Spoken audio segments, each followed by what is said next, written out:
Hey guys, तो स्वागत है आपका कैप्टन B2 के चैनल में, जहां आज के इस वीडियो में हम लोग बात करने वाले हैं मार्वल के अनअनाउंस्ड मूवीज या शो के बारे में जिनके रूमर्स सामने आ रहे हैं। तो बिना किसी टाइम वेस्ट किए चलिए वीडियो पे आते हैं, लेकिन उससे पहले इस वीडियो का लाइक टारगेट जान लेते हैं, जो कि 10K रखा गया है लास्ट वीडियो के जैसे। देखते हैं कि ये कंप्लीट हो पाता है या नहीं। रूमर्स की माने तो सबसे टॉप में जो नाम आ रहा है वो एक्समैन से जुड़ा कोई प्रोजेक्ट है, जिसका इंतजार मार्वल फैंस को काफी समय से था, क्योंकि एक्समैन एंड एवेंजर्स को एक साथ कौन नहीं देखना चाहेगा। प्लस ही हू रिमेन्स के मरने के बाद जब कैंग द कॉन्करर सामने आया तो एक्समैन के लिए एक रास्ता खुल चुका है, जिसको हमने अपने लास्ट वीडियो में डिस्कस किया था, जिसमें मैंने बताया था कि कैंग द कॉन्करर का नाम उसको पैदा होते ही नहीं मिला। उसके लिए उसने अपनी एक जर्नी को कंप्लीट किया, जिसके बाद वो उस मुकाम तक पहुंचा था, जिसमें से एक फेज उसका ऐसा था जिसमें वो पहले म्यूटेंट के सामने आने में बहुत बड़ा रोल प्ले करता, जो कि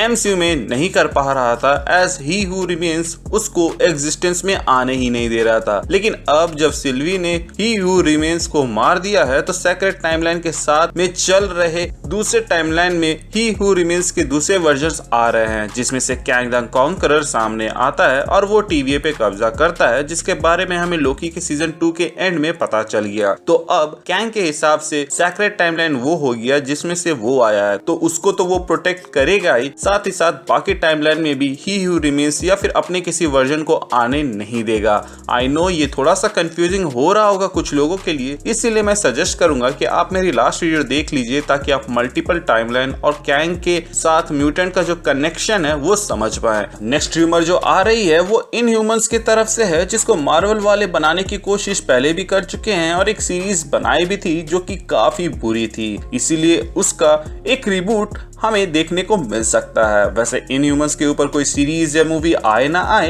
एक इनह्यूमन के ऊपर सीरीज कंफर्म्ड है, जो कि है मिस मार्वल, जो कि आगे जाकर कैप्टन मार्वल की सीक्वल वाली मूवी के अंदर भी हमें दिखेगी। म्यूटेंट्स एंड इनह्यूमन्स के प्रोजेक्ट के बाद आती है सीक्रेट वॉरियर्स की कहानी, जिसमें एजेंट्स ऑफ शील्ड के पुराने हीरोज वापस आ सकते हैं, जैसे कि क्वेक और योयो। अब वो एजेंट्स ऑफ शील्ड में दिखाए गए पुराने एजेंट्स को ही उठाकर यहाँ पर दिखाएंगे या फिर रिबूट मारकर कॉमिक बुक वाले ओरिजिन को लेकर आएंगे, इसकी अभी तक कोई कंफर्मेशन नहीं है। वैसे इनह्यूमन एंड एजेंट मिस्ट का जिक्र तो एजेंट्स ऑफ शील्ड में हो चुका है, तो उसको वो लोग यूज कर सकते हैं कमाला खान की ओरिजिन बताने के लिए, लेकिन मे बी हो सकता है कि सीक्रेट वॉरियर्स की जो टीम बन रही है उसमें म्यूटेंट्स और हमें बाकी इनह्यूमन्स के कोई कैरेक्टर दिख सकते हैं, इसीलिए शायद तक जो रिबूट मारा जा रहा उन दो प्रोजेक्ट में उसका असर हमें यहाँ पर भी देखने को मिले। जो भी हो, ये प्रोजेक्ट काफी मजेदार होने वाला है। वैसे एजेंट्स ऑफ शील्ड से और एक कैरेक्टर दिखने वाला है जिसको पूरी एक सीरीज मिलने की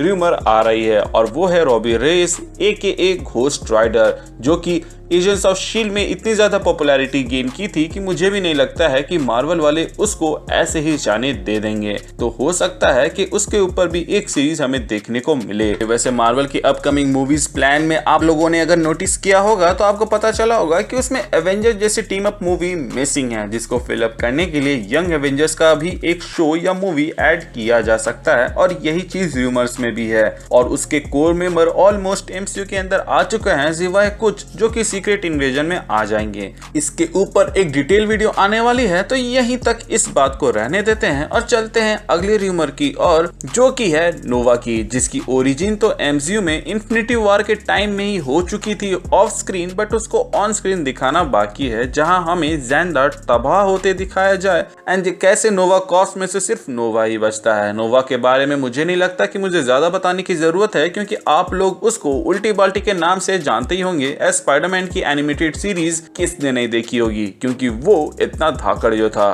अब आते हैं अगले रूमर की ओर, जो कि एक शो से रिलेटेड है, जो कि वाकांडा से जुड़ी होगी, जिसके लिए रायन कुगलर फिर से वापस आएंगे, एज उन्होंने ब्लैक पैंथर और वाकांडा फॉरएवर को डायरेक्ट किया हुआ है, और वो इस सीरीज के अंदर वाकांडा फॉरएवर के जैसे ही यहाँ पे वाकांडा को एक्सप्लोर करेंगे, जो कि शायद तक वाकांडा फॉरएवर के इवेंट्स के बाद टेक प्लेस करे। फिर आता है रेमोर का रूमर, जो कि वाकांडा फॉरएवर में भी नजर आने वाला है। वाकांडा फॉरएवर में वो एज विलन नजर आ सकता है, जिसके बाद उसके ऊपर एक डेडिकेटेड मूवी होगी ताकि हमें मार्वल के अंडर वाटर दुनिया के बारे में पता चले, जहां उसकी पॉलिटिक्स और वो किस तरह दिखता है वो दिखाया जाए। डॉक्टर स्ट्रेंज में अपीयर होने वाली मिस अमेरिका के ऊपर भी एक शो आने की रूमर्स है, जिससे यंग एवेंजर्स वाले रूमर पे और भी ज्यादा विश्वास होता है, क्योंकि अगर मिस अमेरिका एमसीयू में एक साइड कैरेक्टर होती तो उसको डॉक्टर स्ट्रेंज 2 तक ही सीमित रखा जाता, लेकिन अब रूमर आ रही है कि उसको एक डेडिकेटेड सीरीज दी जाएगी। इसके बाद आता है ब्लैक नाइट की बारी, जिसका एक शो या मूवी आने के बहुत ही ज्यादा चांसेस हैं, लेकिन उससे पहले वो हमें इटर्नल्स में दिखने वाले हैं, जहां उसके बारे में हमें ब्रीफली पता चलेगा और फिर उसकी आगे की जर्नी हमें शायद तक शो या मूवी के जरिए दिखाया जाए। इसके अलावा Loki season 2 and what if का सीजन 2 तो कंफर्म है ही,